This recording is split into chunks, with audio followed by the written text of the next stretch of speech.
Bienvenue dans la rétrospective de la période des questions. Ici Donna Skelly, présidente de l'Assemblée législative de l'Ontario. Retournons un instant en 1986, l'année où le Rock and Roll Hall of Fame a intronisé ses premiers musiciens, dont les iconiques Ray Charles, Buddy Holly et bien évidemment Elvis Presley. Tina Turner était également ascensionnée en Californie, où son étoile était dévoilée sur le Hollywood Walk of Fame. Et si vous allumiez la radio, vous seriez probablement tombé sur l'immense succès de Madonna, Papa Don't Preach. Mais pour le moment, retournons à la conversation qui a lieu dans la chambre.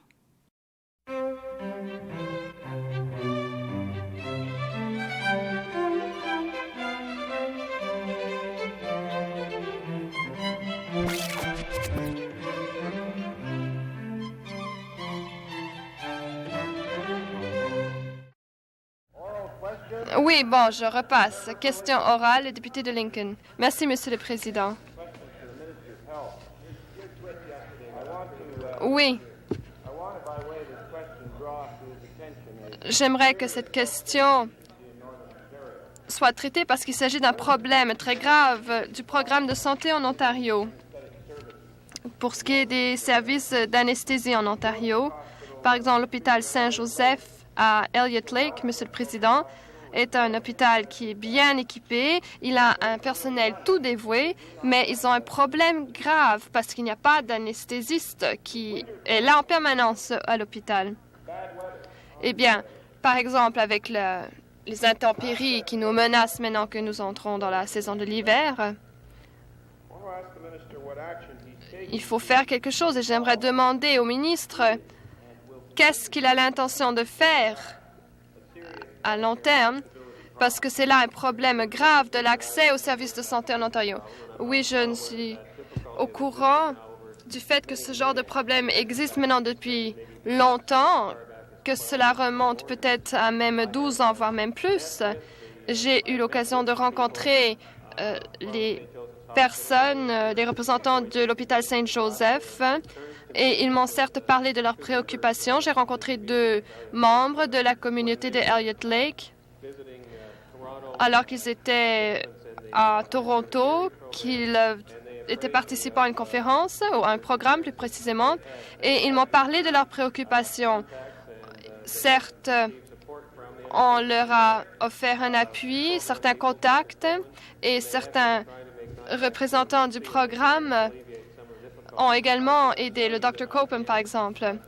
Moi, je ne peux pas dire, certes, que quelqu'un, un anesthésiste, décide de rester là à Elliott Lake, mais nous discutons encore avec les représentants du programme pour pouvoir offrir aux citoyens de Elliott Lake, offrir donc un service adéquat dans cette région. Supplémentaire, le député de Rainy River.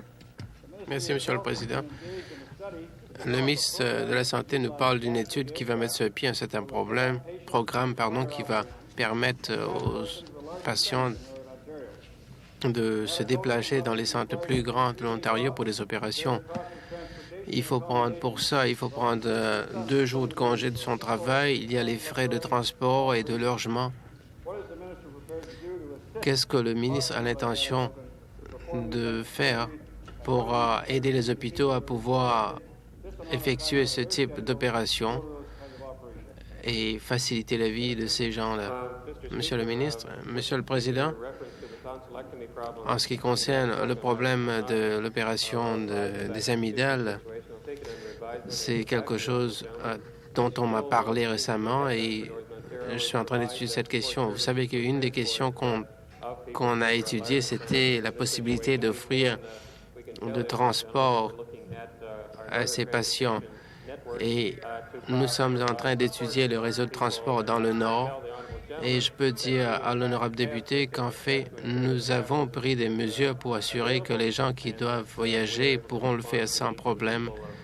Et je crois que nous sommes en train de répondre aux besoins des gens de Atikokan.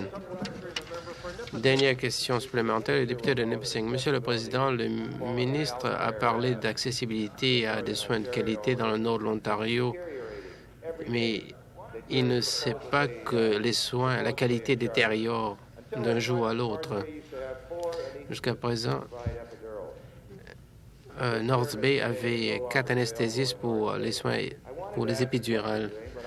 Je ne sais pas si vous êtes au courant de ce que vous faites, mais je sais que vous ne faites rien. Alors, je veux vous demander pourquoi. Pourquoi vous ne faites rien alors que le niveau de service se détériore un peu partout dans la province? Je remercie l'honorable député de sa question, mais il sait très bien que nous faisons plusieurs choses. Nous sommes en train d'augmenter l'accessibilité aux soins médicaux pour de nombreuses personnes dans la province. Si des gens veulent me dire que je ne suis pas intéressé à offrir des services, alors ils peuvent bien sûr prendre cette initiative. Je peux dire à l'honorable député qu'il y a eu des préoccupations qui sont exprimées en ce qui concerne l'accessibilité à la formation des gens pour l'anesthésie, et je peux lui dire que je suis en train d'étudier ces mesures aussi. Je ne peux pas parler au nom des médecins individuels qui décident qu'ils ne peuvent plus fournir ces services.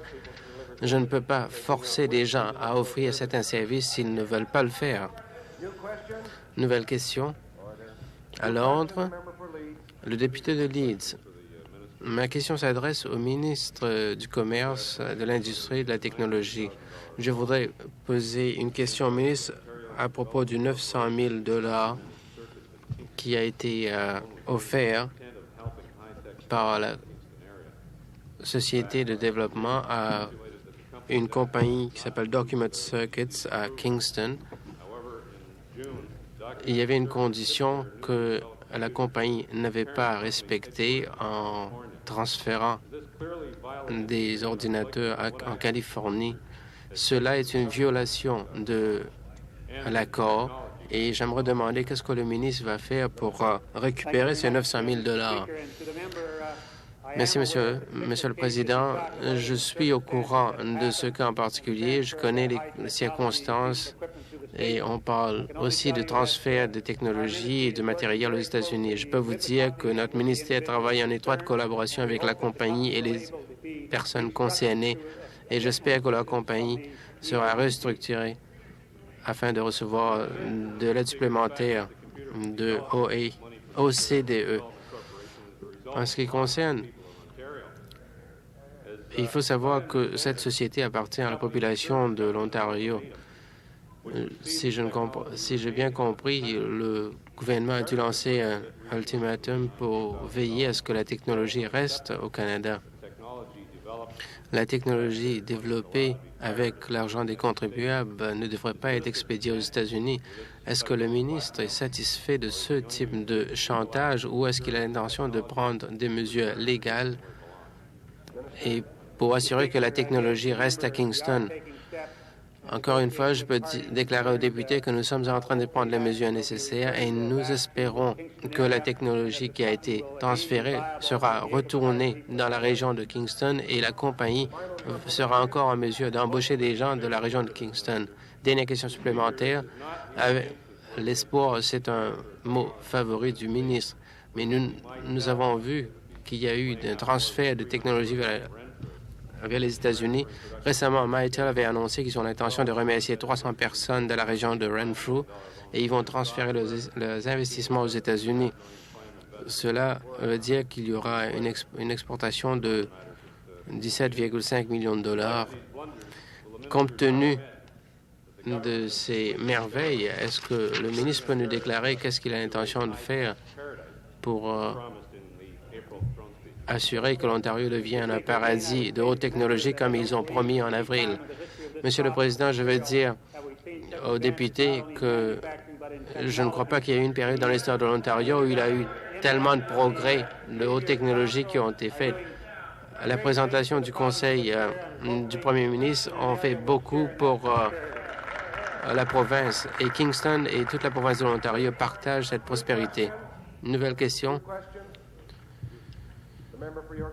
Le député de York Sud. Monsieur le Président, ma question s'adresse au ministre des Institutions financières à propos de la mainmise des compagnies d'assurance. Cela fait suite aux questions que j'ai posées l'année dernière. Il n'a encore pas donné une explication à la Chambre pourquoi les courtiers d'assurance considère tous les jeunes comme s'ils étaient des chauffeurs très dangereux.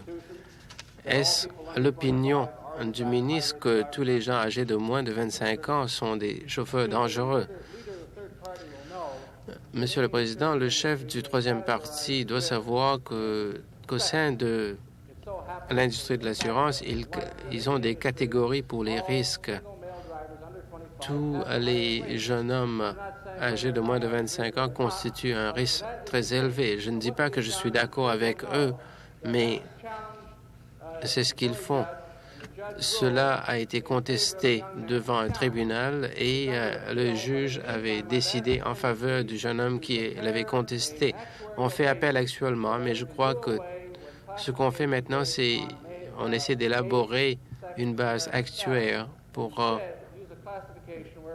utiliser une classification qui ne parlerait pas de l'âge, du sexe et du statut, et on parlerait plutôt du dossier de chauffeur. Question supplémentaire.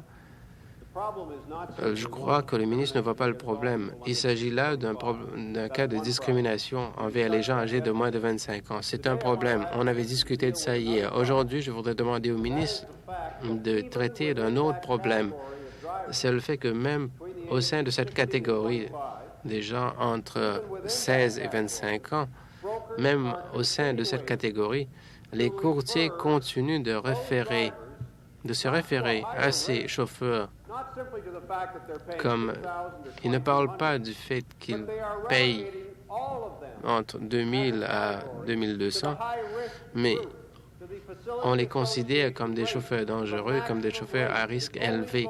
Donc, ils doivent payer le tarif maximum qui n'est censé s'appliquer qu'aux gens qui ont du mal à trouver de l'assurance. Est-ce l'opinion du ministre que tous les jeunes doivent être traités de cette façon? Je ne suis pas de cet avis. D'après la situation qu'on a actuellement, c'est que l'association n'est pas en tort parce que le but de cette association, c'est d'aider les jeunes à obtenir de l'assurance, surtout les jeunes d'obtenir de l'assurance afin qu'ils n'ont pas à faire face à des coûts énormes. Mais la raison, c'est que les courtiers ne veulent pas les envoyer à un de leurs concurrents. Je ne dis pas que c'est juste. C'est quelque chose que j'ai demandé à l'association Facility. Dernière question supplémentaire. Monsieur le Président, le ministre tombe dans son propre piège. Il y a 4 mois, vous avez dit qu'il s'agissait d'un problème. Il y a 4 mois, vous avez dit que vous allez parler aux responsables de l'industrie. Comme preuve, je peux vous montrer les coupures du Globe and Mail. Et vous avez dit que vous allez parler aux représentants de l'industrie en juillet ou août pour leur demander de cesser d'augmenter les primes. Ça date d'il y a quelques mois. Alors, je vais demander au ministre, comment pouvez-vous expliquer que dans un sondage conduit par des membres de notre personnel, il y a eu 2 courtiers qui ont affirmé qu'ils ne vont pas traiter avec les gens âgés de moins de 25 ans et 9 autres courtiers ont dit que leur politique, c'était d'exiger que tous les jeunes chauffeurs de payer la Facility Association le tarif dicté par les compagnies d'assurance. Vous savez quelle est la situation, vous refusez de régler le problème, mais quand allez-vous le faire pour veiller à ce que ces gens ne soient pas victimes de discrimination? C'est injuste, vous le savez, pourquoi est-ce que vous ne faites pas quelque chose? Monsieur le Président, le député a raison. En fait, en août, j'ai rencontré les responsables de Facility Association et il y a eu toutes sortes de règles. Ils ont étudié toutes les demandes, mais le problème, c'est les courtiers d'assurance. J'ai rencontré les responsables de l'association, ils ont identifié le problème, ils essaient de trouver des solutions. Nouvelle question. Le député de York Sud. Monsieur le Président, ma deuxième question s'adresse au ministre de la Santé. Le ministre doit être au courant qu'ayant supprimé les renseignements du rapport Crittenden pour une période de 6 mois, ce comité a par la suite été annulé Vous savez qu'ils ont fait un rapport au ministère en mars 86 et vous n'avez pas rendu public ce rapport jusqu'à septembre 86. Il secoue la tête, il ne peut pas le nier. Ce rapport a été rendu public seulement en septembre. Je voudrais demander au ministre ceci. Est-ce qu'il peut nous dire, compte tenu du fait que le comité n'existe plus, à qui les gens doivent s'adresser, les gens qui habitent dans les maisons de soins infirmiers, qui ont des plaintes à formuler qui ne tombent pas sous l'égide de la loi sur les maisons de soins infirmiers, et quand il s'agit des plaintes qui concernent des violations de la loi, à qui doivent-ils s'adresser? Eh bien, Monsieur le Président, les plaintes doivent toujours être adressées au ministère de la Santé, étant donné que nous sommes le ministère responsable de ces affaires. J'attends à recevoir les plaintes et je crois en fait qu'on peut toujours exprimer ces complaintes, les diriger vers nous afin qu'on puisse prendre les solutions qui s'imposent. Et en toute franchise, Monsieur le Président, j'attends de recevoir les plaintes qui peuvent nous donner l'occasion de changer la situation et peut-être adopter des mesures plus rapidement pour améliorer le soin dans les maisons de soins infirmiers.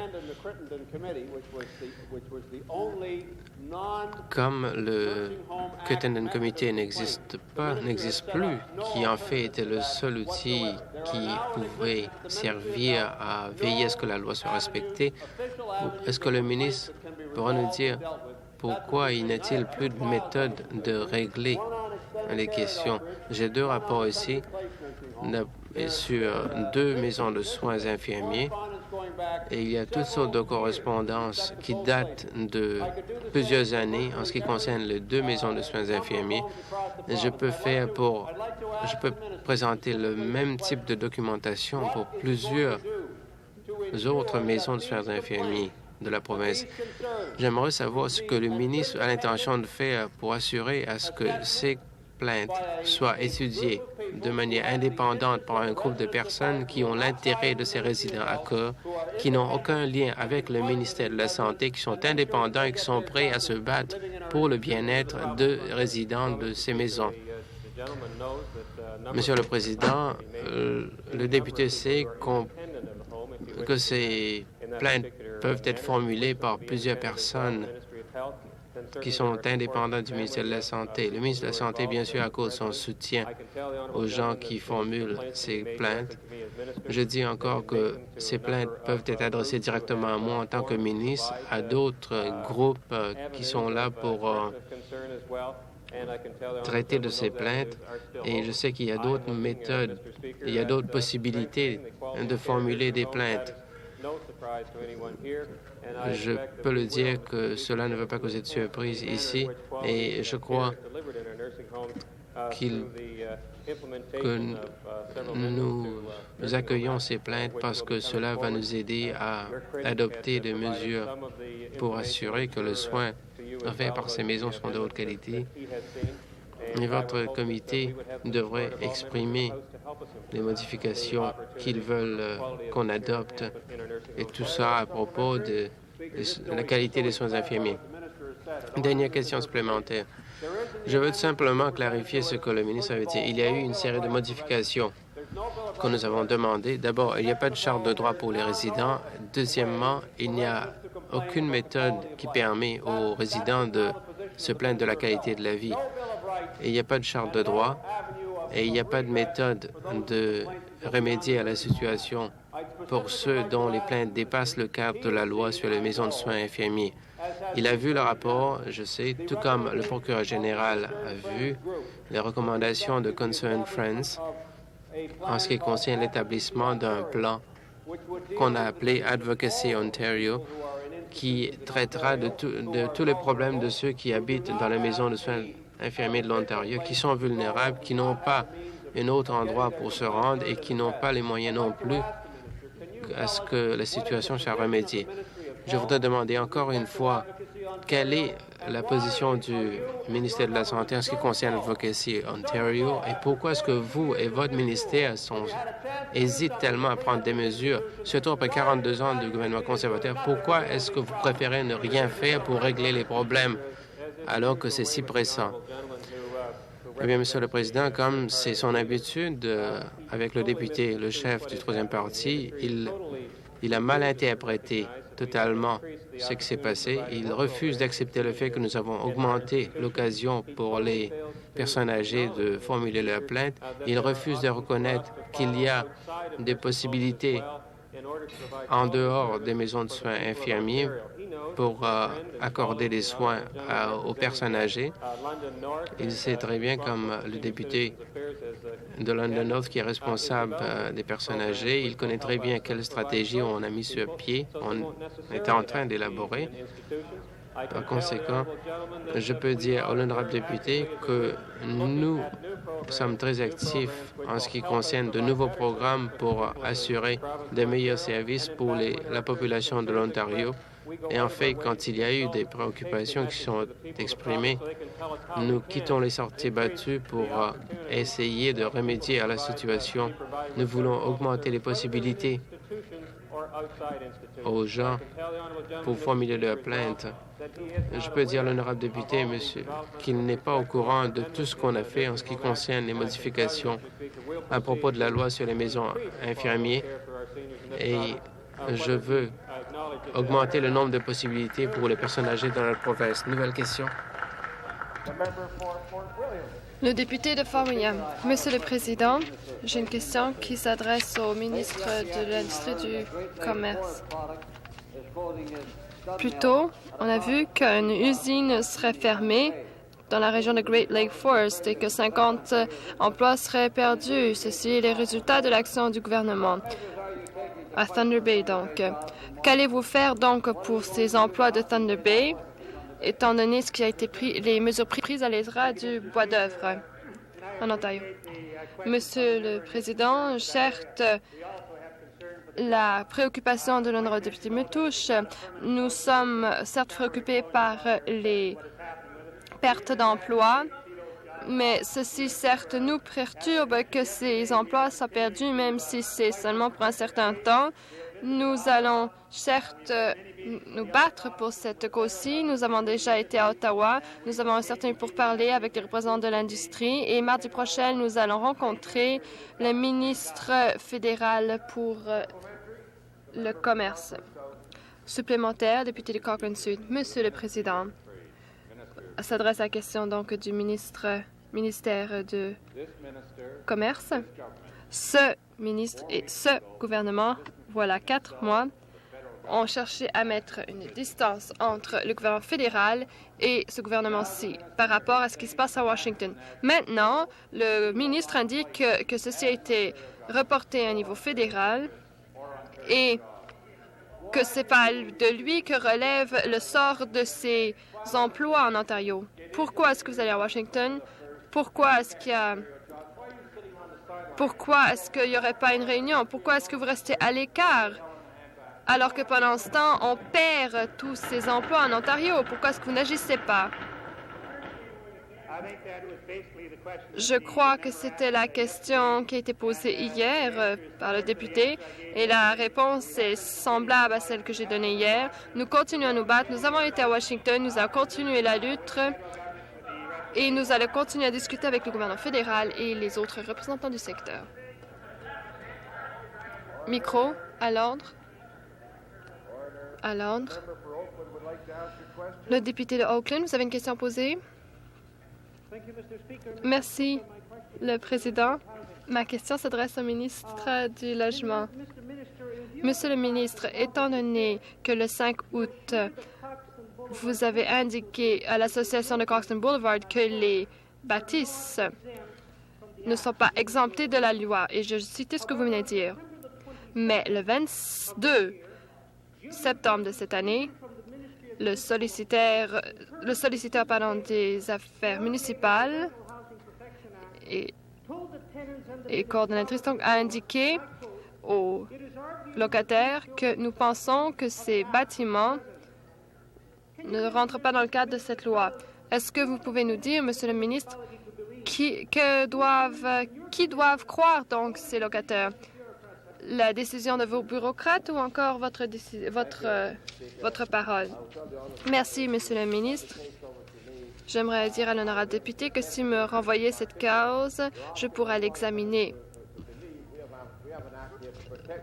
Nous avons certes un devoir de protéger les locataires et ce projet de loi numéro 11 est là pour les protéger les locataires qui ont été expulsés, étant donné la rénovation exhaustive qui les expulse. Donc, maintenant, pour cette cause-ci, l'honorable député devra me fournir les détails, me l'envoyer pour que je puisse l'examiner. Supplémentaire.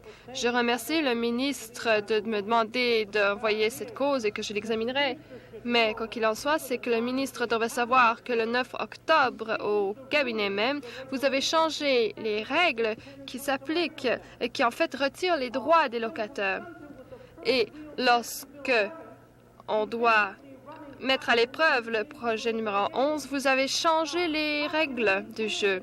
Alors, comment est-ce qu'un locataire de cette province, comment peut-il vraiment croire que vous êtes prêt à protéger les loyers à prix modique alors que, en fait, vous servez les intérêts des propriétaires? Eh bien, je suis ici pour protéger les locataires et c'est quelque chose de dire que je change les règles, Monsieur le Président. Et tout changement qui devra avoir lieu, Monsieur le Président, sera discuté en bonne et due forme, Monsieur le Président.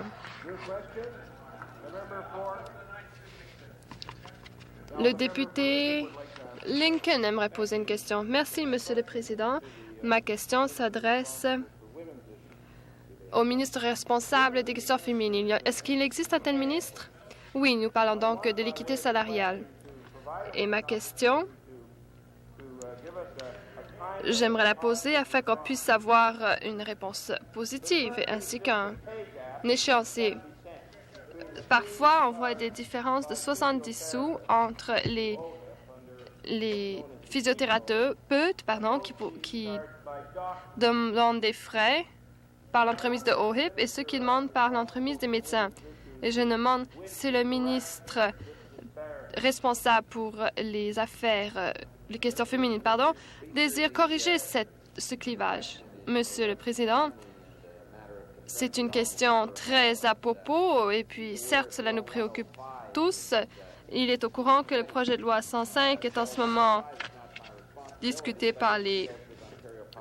en comité. Ce n'est pas de ma responsabilité, mais ça traite de cette question d'équité salariale au sein du secteur public.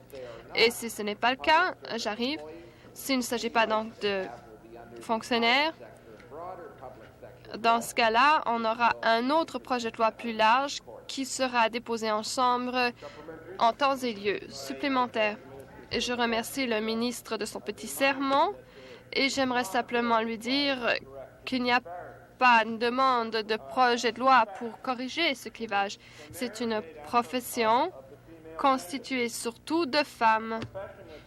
Une profession donc à prédominance féminine et qui n'est pas rémunérée à même titre que la profession médicale. Et c'est là un cas flagrant de discrimination. Pourquoi est-ce que vous ne serez pas prêt à en discuter aujourd'hui avec le ministre de la Santé et corriger ce clivage? Ce que j'ai indiqué à l'honorable député, c'est que s'il y a une discrimination à titre du genre de la personne et qu'il y a une distinction entre le secteur public et privé, la loi s'intéresse à un aspect. Maintenant, la question globale ici, c'est l'équité salariale. Si l'honorable député a des préoccupations concernant la compensation ou plutôt les frais payables par l'entremise d'un programme de santé, alors la question s'adresse à un autre ministre. Député de Ottawa Centre. Oui, une question s'adresse au ministre responsable des questions féminines. Hier, j'ai pu parler à Nancy Bailey, la menuisière qui est devenue balayeuse des autobus, malgré ses qualifications, et le ministre a dit qu'elle devrait en parler avec son syndicat, qu'elle devrait comprendre que les conditions de son condition de travail sont affectées par le syndicat qui agit en son nom. Cette personne travaille pour TTC, en particulier par la convention collective négociée. Comment donc est-ce que le ministre peut dire ceci alors qu'il sait que le syndicat n'a pas la même force de pouvoir traiter de ces questions que n'a le patronat? Comment est-ce qu'il peut dire ceci? Eh bien, si l'honorable député cherche un coupable, eh bien, je ne vais certainement pas en nommer. Si Mme Bailey est une employée telle que définie dans la section du syndicat et que la convention collective s'applique à elle, dans ce cas, l'honorable député doit certes reconnaître cette situation. Ça lui plaît peut-être pas, mais cela fait depuis fort longtemps que c'est le cas dans cette province. Quand est-ce que le ministre va changer le droit comme ça dans la province, alors que franchement, c'est une piètre loi? Quand est-ce qu'il va tenir compte de ces promesses faites par son parti au cours de la campagne électorale en 1985 pour instaurer l'équité salariale dans le secteur public? Et quand est-ce qu'il va établir des programmes d'équité dans la province de l'Ontario? Vous savez, l'honorable député, si c'est un changement dans le droit concernant les négociations de conventions collectives, alors dans ce cas-là, la question s'adresse au ministre du Travail. Si au contraire, c'est l'équité salariale dans le secteur public ou même privé, comme c'est mon mandat, j'aimerais lui indiquer que ce projet de loi sera déposé sous peu au sein de l'Assemblée. Nouvelle question. Le député de Nipissing. Monsieur le Président, j'aimerais demander quelque chose des trésoriers et j'aimerais qu'il puisse redorer la médaille en quelque sorte concernant ces questions de travail au féminin. On parle donc d'un rapport du 5 novembre,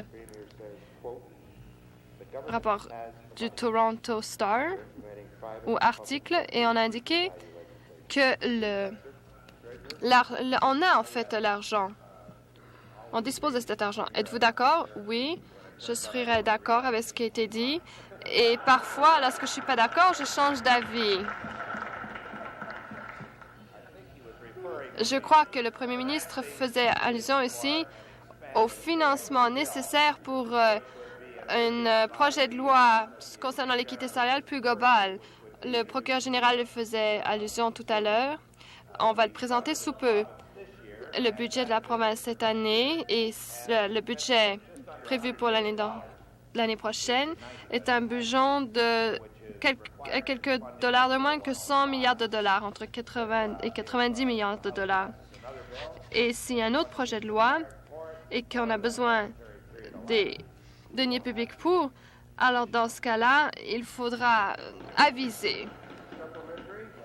Supplémentaire. Eh bien, Monsieur le Trésorier, vous ne savez pas de quel côté vous vous fixez. Le premier ministre dit oui, vous vous dites non. Et il est question ici de l'équité salariale ou plutôt des questions féminines.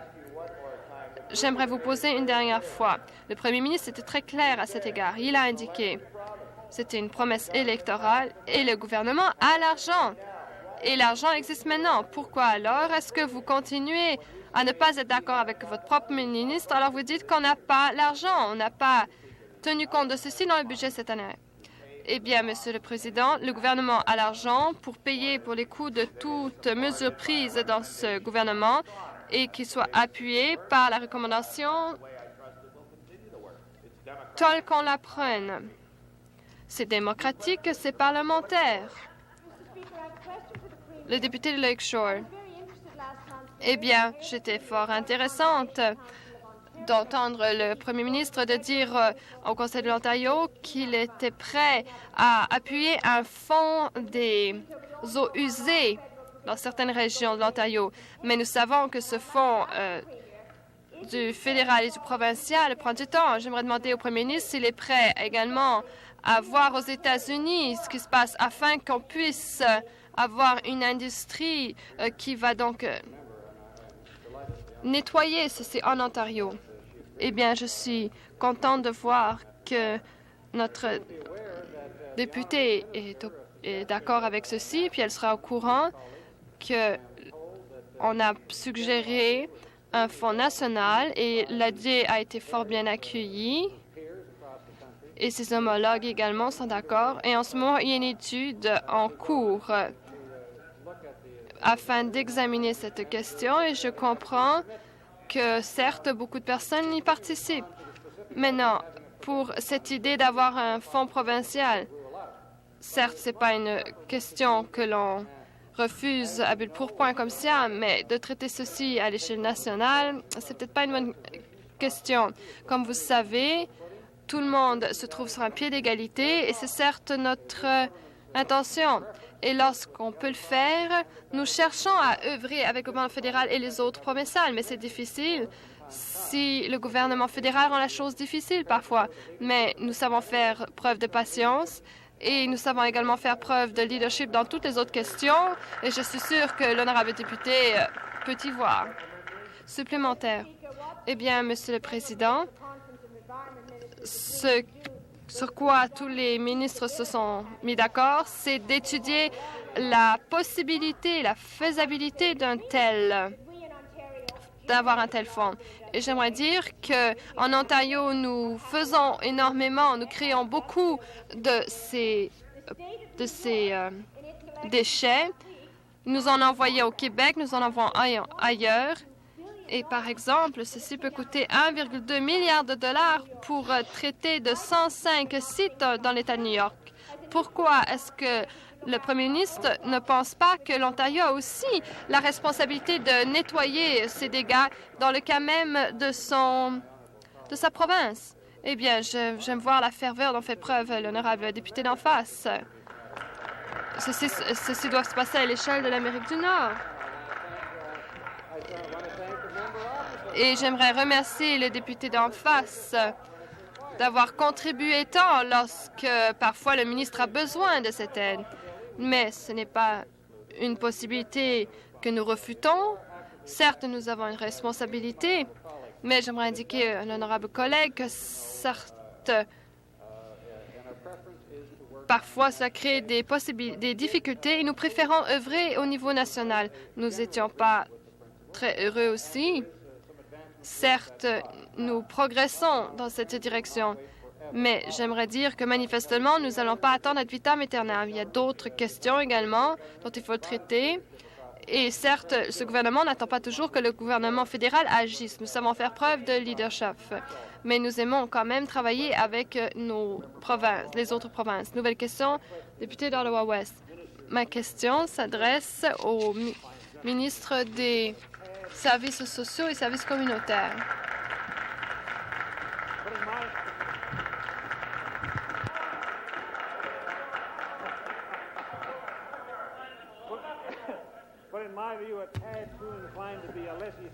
Oui, peut-être un peu paresseux. Vous faites preuve de laisser faire, Monsieur le ministre. Mais on offre des services essentiels dans la région d'Ottawa. 400 personnes qui souffrent d'handicap mental. Parce qu'il y a une dispute très grave qui se passe entre les professionnels et la gestion. Et probablement, ceci résultera en une rupture de service. Et, Monsieur le Président, plus précisément, j'aimerais savoir si le ministre est au courant d'une façon vraiment indescriptible de la façon dont on a coupé un poste et qu'un membre du conseil d'administration a été remplacé au coût de 70 000 $, c'est son salaire, et que on n'a pas suivi la façon habituelle de faire les choses. Monsieur le Président, on m'a indiqué quelle était la situation de cette cause-ci depuis maintenant 4 semaines et certes, je sais ce qui se passe là-bas. Le personnel d'Ottawa à une consultation avec les membres de l'exécutif et du conseil d'administration sur une base quotidienne et ils ont élaboré certains plans d'urgence et nous espérons que nous n'aurons pas à nous en servir. Maintenant, pour ce qui est du directeur de l'exécutif qui a été licencié, ceci a été fait en règle d'après le conseil et l'homme qui est maintenant le directeur de l'exécutif a les compétences nécessaires et nous ne pouvons rien dire contre cela. Pourquoi ne pourrait-il pas embaucher un tel homme? Eh bien, je dois dire, Monsieur le Président, que le ministre, étant donné la façon franchement louche comme dont cet homme a été nommé, et que certainement on doit faire quelque chose. Et la question ici de savoir, le ministre va-t-il vraiment faire quelque chose et passer au-delà des actions de son personnel d'Ottawa et examiner de près à ce qui s'est vraiment passé et s'assurer qu'on ne va pas avoir une rupture des services offerts, parce que j'aimerais dire que cette agence est la seule agence qui peut offrir les services essentiels aux personnes handicapées. Il ne vous reste plus beaucoup de temps, Monsieur le ministre. Qu'allez-vous faire? Eh bien, Monsieur le Président, j'aimerais rappeler aux députés qu'il y a eu une autre grève dans cette région qui vient juste d'être réglée. Et ceci s'est passé avec une autre association pour les handicapés mentaux. Et j'espère que cette situation-ci sera réglée sans débrayage. Nous avons indiqué de façon très claire la façon dont nous étions prêts à aider le conseil d'administration dans le cadre de leurs négociations. Mais en fin de compte, c'est à eux de faire les négociations. 2 fois déjà, je me suis rendue à Ottawa au cours de ce mois, rencontrer le personnel afin que nous comprenions bien les conséquences de ce qui se passe à Ottawa. Et les négociations sont en cours et se déroulent de façon tout à fait équitable et juste. Nouvelle question, le député de Sudbury East. J'ai une question pour le ministre du Travail, aussi connu sous le nom de gardien. En avril 1986, les employés d'une certaine compagnie à Kitchener ont subi des tests de sang pour détecter la présence de cadmium et de plomb. Les tests étaient effectués par des laboratoires du ministère, pas des laboratoires MDS, et on voulait que la compagnie adopte les mesures appropriées. Les tests de sang pour les niveaux de cadmium et de plomb sont tout à fait inutiles. Pourquoi ne pas effectuer les tests sur d'urine, étant donné qu'à ce moment, on pourra prévenir des dommages aux vessies? Monsieur le Président, le député a posé une question très importante. Je crois qu'il s'agit là surtout de la marche à suivre en ce qui concerne l'aspect médical.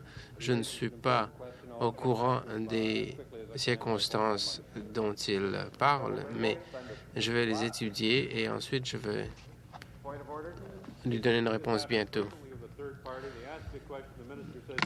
Monsieur le Président, c'est assez. C'est une habitude du troisième parti. Il pose une question, le ministre ne connaît pas la réponse. Il dit qu'il va en parler, mais ensuite il demande une question supplémentaire et vous le permettez. À l'ordre.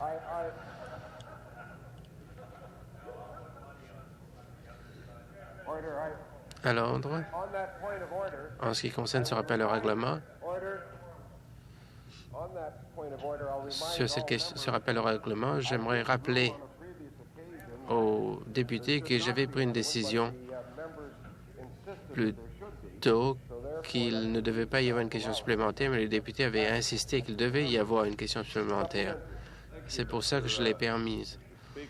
Question supplémentaire. Merci, Monsieur le Président. Comme question supplémentaire, étant donné que le médecin de la compagnie avait exigé que l'analyse ait lieu, et est-ce que le ministre peut nous dire pourquoi, quand un des travailleurs, des employés, avait demandé les résultats de tests, on lui a dit de contacter le médecin de la compagnie. Il n'a pas obtenu les résultats de ce médecin, mais en fait, il a reçu les résultats de chef de l'équipe. N'est-ce pas là une violation de la loi d'un certain règlement? Monsieur le ministre, Monsieur le Président, l'honorable député, il me parle d'une violation d'un certain règlement. Je ne suis pas au courant de ce que ce règlement stipule, je dois le reconnaître, mais je reconnais aussi que le député a soulevé une question très importante. Je sais que le laboratoire des travailleurs United Travel Workers, de syndicats, je vais demander au laboratoire de m'envoyer les tests, les résultats des tests, et ensuite je donnerai ma réponse au député. Nouvelle question, le député de Brock. Ma question s'adresse au ministre du Logement. 2 de mes mandants, M. Ronald L.G. et Karen Liddon, qui se sont mariés vendredi dernier, essayent depuis 6 mois d'obtenir un logement locatif pour elles-mêmes et pour leurs 4 enfants de mariage antérieur.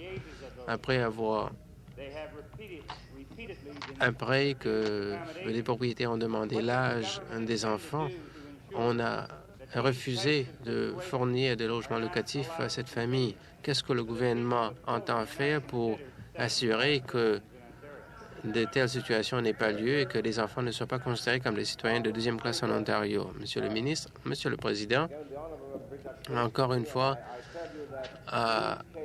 attire mon attention à ce cas. Et je peux dire que moi non plus, j'aime pas entendre parler de telles situations.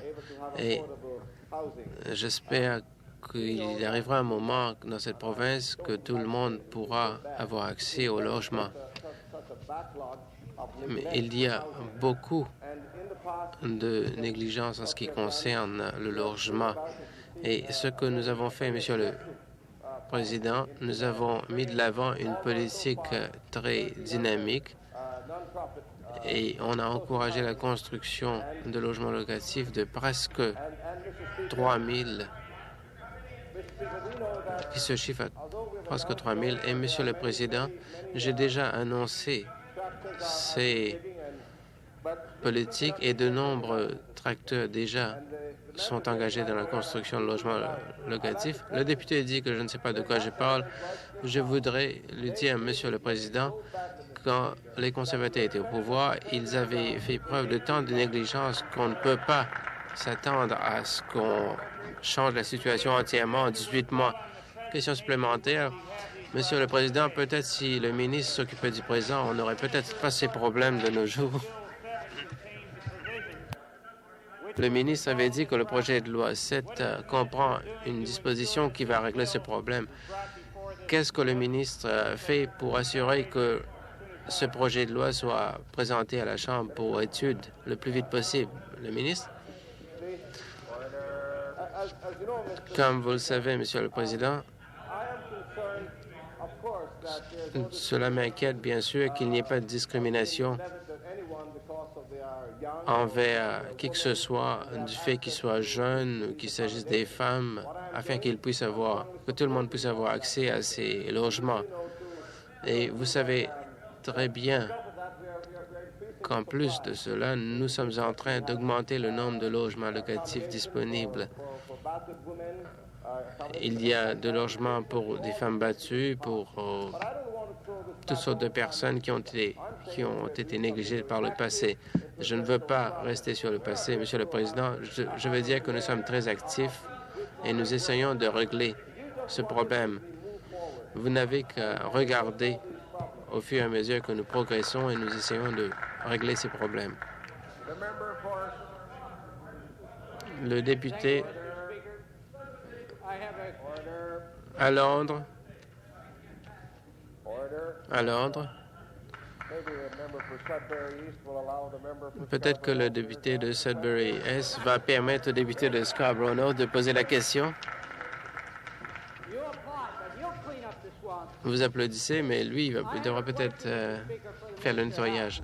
Ma question s'adresse au ministre de Logement. La question s'adresse au ministre de la Santé. Peut-être qu'il va nous dire quand, peut-être c'est aujourd'hui, quand l'hôpital de Scarborough va recevoir le chèque de 1 million de dollars pour la dialyse. Monsieur le Président, c'est peut-être aujourd'hui. Le ministre sait que le programme de dialyse a été dirigé vers l'hôpital et on va étudier les besoins de ce programme en particulier sur base régionale pour la métropole. Monsieur le Président, c'est nécessaire pour moi-même et pour les gens de la communauté de venir demander au ministre de la Santé parce que le conseil de district n'a rien dit pendant plus de 2 ans et demi sans donner de réponse à la communauté. Je crois que c'est assez. Cet hôpital a besoin de ce programme. Il n'y a pas un seul programme pour la dialyse rénale entre Toronto et Kingston, et vous le savez. Notre ville, qui comprend un demi-million de personnes, a besoin de ce programme, et vous le savez. Quand allons-nous recevoir les fonds? Monsieur le Président, je vais avertir le député quand la décision sera prise et je l'invite à être présent pour la remise de ces fonds.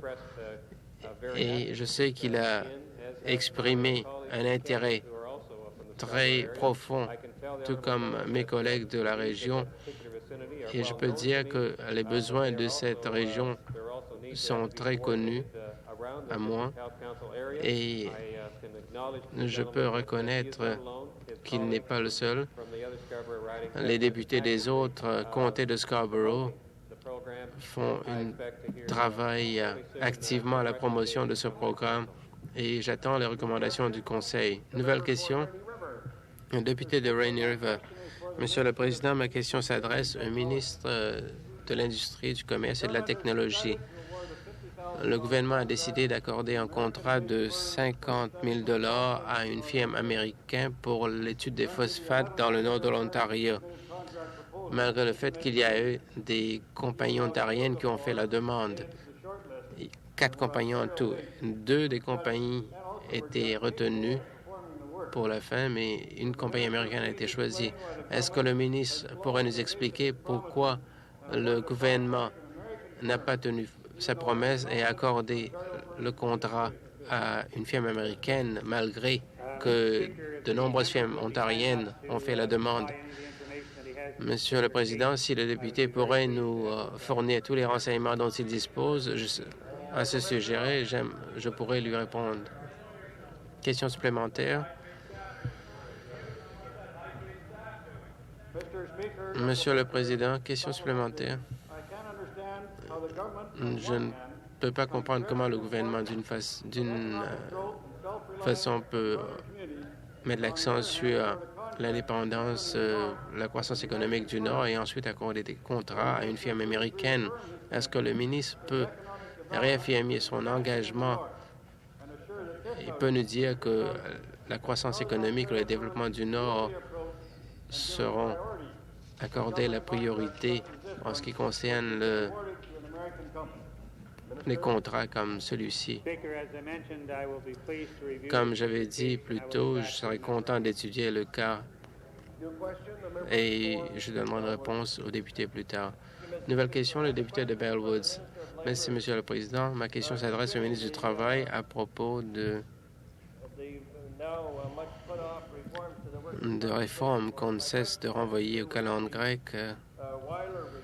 Il s'agit du rapport Weiler, l'étude de la Commission des accidents de travail. C'est un rapport qui a été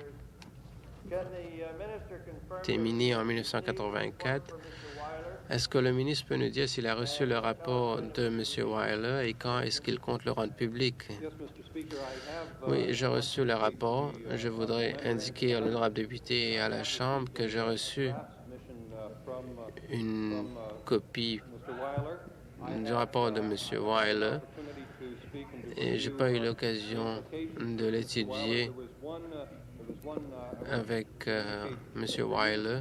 Il y a une question que M. Weiler n'avait pas pu étudier dans son rapport. Et je crois que c'était une question très importante et il devrait nous faire part de ses opinions. Nous lui avons demandé de jeter un coup d'œil. Je crois que nous aurons la documentation d'ici le début de décembre et à ce moment, nous serons en mesure de présenter le rapport à la Chambre et à tous les députés. Question supplémentaire. Au cours de la dernière conversation que j'ai eue avec l'ancien adjoint au ministre, il avait dit que le rapport aurait été déposé en juin. Maintenant, vous dites que vous avez le premier jet et que ce n'est pas complet. Pourquoi est-ce que vous ne rendez pas public ce que vous avez? Vous le partagez avec nous et allez de l'avant avec la refonte de la loi sur la Commission des accidents de travail afin qu'on puisse savoir quel est le montant d'indemnisation que les employés peuvent recevoir. Plutôt que ce retard et renvoyer au calendrier, pourquoi est-ce que vous n'allez pas de l'avant et faites votre travail comme il faut? Monsieur le Président, je voudrais indiquer à l'honorable député que de juin, on a passé à juillet, etc., etc.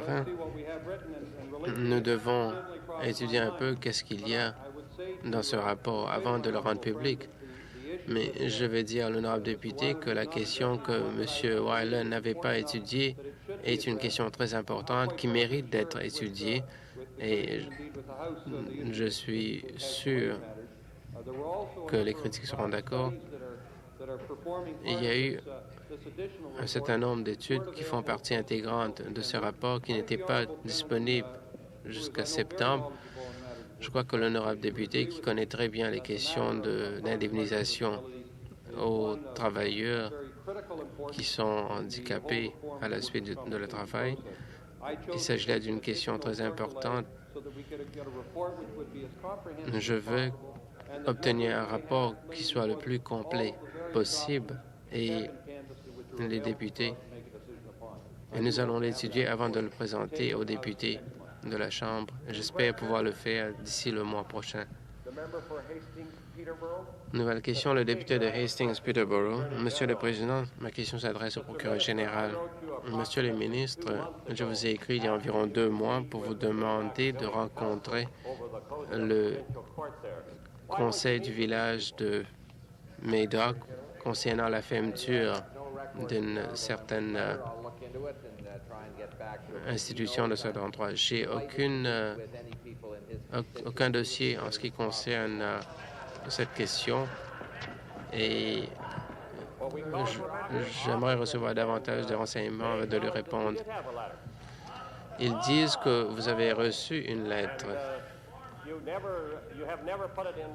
et vous n'avez jamais dit par écrit ce que vous vous attendiez de Qantas Center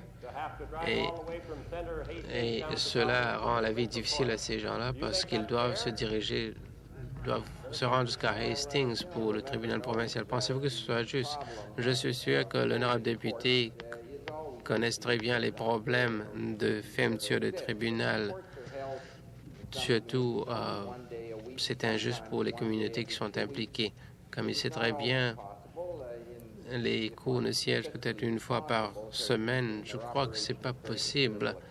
Même c'est pas responsable parce qu'on sait la fiscalité de maintenir les tribunaux. Mais comme j'ai dit plus tôt, je suis prêt à rencontrer ces mandants pour discuter de la question. Je ne me souviens pas de sa lettre, mais s'il l'a fait, je vais étudier la question et je vais lui répondre plus tard. Nouvelle question, le député de Etobicoke. Ma question s'adresse au ministre de la Consommation et du Commerce. Maintenant que le 13e rapport, 4e partie du comité de l'Ombudsman a été adopté par la législature, est-ce que le ministre peut dire quand les propriétaires de maisons amorantes recevront une indemnisation? Monsieur le Président, je ne peux pas donner une réponse précise. C'est qu'un des problèmes qu'on a eu, c'est que quand l'Ombudsman a remis ce rapport, c'est que l'Ombudsman a étudié environ 26 cas en particulier. Quand le comité les a étudiés, ils l'ont augmenté à 175, pardon. Ce qui s'est passé, c'est que l'Ombudsman a traité d'un groupe et le comité a émis des recommandations concernant 175. En fait, il faut étudier vraiment quelles sont les plaintes afin de pouvoir trouver les solutions. Question supplémentaire. Si le ministre n'est pas en mesure de déposer ce rapport, ce serait le premier ministre qui n'aura pas été capable de mettre en œuvre les recommandations de l'Ombudsman. Le ministre peut-il nous donner un échéancier quant à savoir ce qu'il fait exactement, quand et quand est-ce que ces propriétaires verront leurs droits respectés? Et pourquoi donc est-ce que le ministre n'a pas rejoint le bureau de l'Ombudsman à cet égard? Monsieur le Président, le député se trompe s'il dit que je ne vais pas mettre en œuvre le rapport. Nous avons tout à fait l'intention de le faire. La seule chose que nous n'avons pas, et je vous l'indique, c'est qu'il y a certaines complications parce que l'Ombudsman a soumis un rapport sur un certain nombre de demandeurs et le comité à 175. Mes représentants du ministère, tout de suite, se sont mis à la tâche pour savoir à qui ils doivent répondre et nous cessons de le faire aussi rapidement qu'il nous est possible de le faire. Nouvelle question, le député de Brampton. Monsieur le Président, j'aimerais adresser ma question au ministre des Affaires municipales. Si j'ai compris, il y a un rapport qui va être publié pour ce qui est de la quantité d'argent que l'on peut dépenser dans une élection, etc.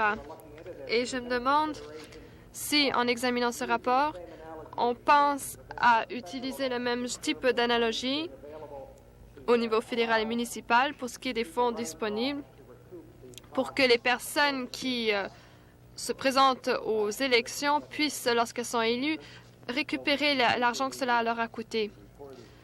Eh bien, Monsieur le Président, ce rapport est encore à l'étude dans la plupart des municipalités de cette province. Et jusqu'à ce que ce rapport me soit présenté, il est difficile de juger à l'avance quelles seront les conclusions. Mais c'est là une suggestion fort intéressante. Mais je vais vous dire que cela ne fait pas partie des dispositions considérées du mandat, mais je vais certainement le regarder. Merci. La période